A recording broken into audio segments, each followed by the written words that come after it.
Pierrot, qu'est-ce qu'il va nous dire? Difficile d'aller en Q2 avec les deux voitures, au final c'est 14e et 15e. Il a chaud. Quel est votre bilan? Parce que le chrono est quasiment identique, donc on se dit que c'est dur de faire mieux. Non, c'est sûr, ça a été...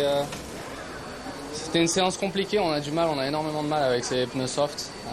Depuis le début du week-end, à chaque fois qu'on les utilise, on n'arrive pas à les faire fonctionner. On a essayé des choses différentes.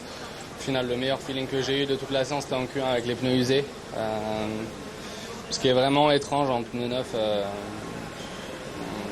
on n'arrive pas à faire fonctionner le pneu. Donc, non, je pense que l'écart il est assez grand avec les voitures devant comparé au dernier week-end, mais c'est plus relié, je pense, à la chauffe des pneus et quelque chose qu'on n'a pas réussi forcément à comprendre pour l'instant ce week-end. Donc, non, voilà, ça reste mieux que l'année dernière. On sait que c'est un tracé qui est compliqué pour nous.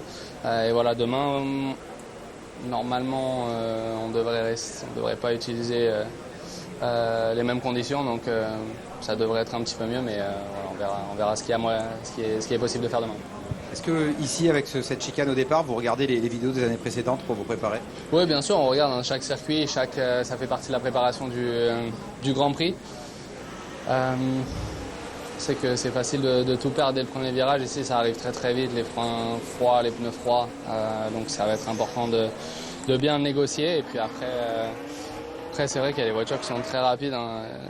La Williams ce week-end, Hülkenberg sur un tour. Après, je pense qu'en long run, c'est plus compliqué pour eux. Donc on va essayer d'aller tirer notre épingle du jeu demain.